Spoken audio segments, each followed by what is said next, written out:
for horses. I got a question today on Facebook about head shaking syndrome. So this is the answer for that.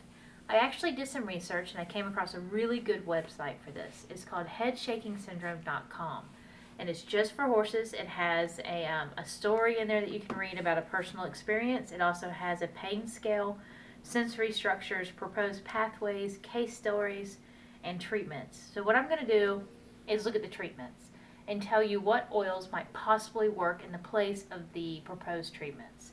So first thing it says is you should always put the horse in a fly mask because sun really tends to bother this.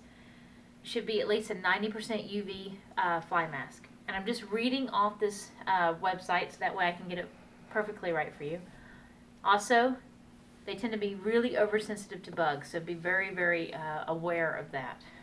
A magnesium supplementation has tend to help. So a way to get magnesium supplementation is by Epsom salt. You can do a teaspoon morning and night. And what magnesium does, it actually helps get rid of inflammation in the body, which from reading this, a lot of this has to do with inflammation in the body. Something else that it goes on to, it tells you about neurological problems that it could possibly be from. I would recommend frankincense for neurological problems. Frankincense really breaks through the blood-brain barrier and helps neurological issues. So I would feed 2 drops of frankincense in the feed morning and night, and that would possibly help the neurological problems. It would possibly help to settle down the way the electrons fire. And then we're going to look down here too, and it says to use dexamethasone. Dexamethasone is what you use for inflammation. So let's look at what oil does that. Aroma Touch oil, or the massaging oil, is probably going to be the best oil to use. So what I would do is I would get a nice warm bucket of water. I'd put a little bit of Epsom salt in my hand. I would put 3 drops of Aroma Touch oil on the Epsom salt, blend it into the water. Take a nice cotton glove, starting at the pole of the horse, and you want to work all the way down to the horse's tail and then down the legs. The reason why you want to go all the way across is because you want the inflammation to get all the way out. If you actually stop the process halfway through the horse, you're actually going to leave the inflammation halfway through the horse. Something else I would do for a horse like this is I would keep a spray bottle full of distilled water. So I would say a 24-ounce spray bottle.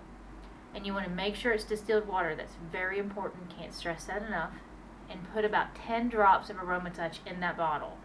Every time you ride or exercise that horse, shake the bottle and mist the horse's body down, and do, again with a cotton glove, just do a nice little rub down.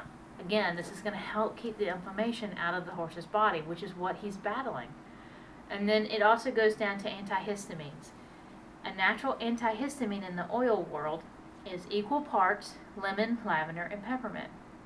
I would do 1 drop of each in the palm of my hand, rub your hands together, and place it near the horse's muzzle.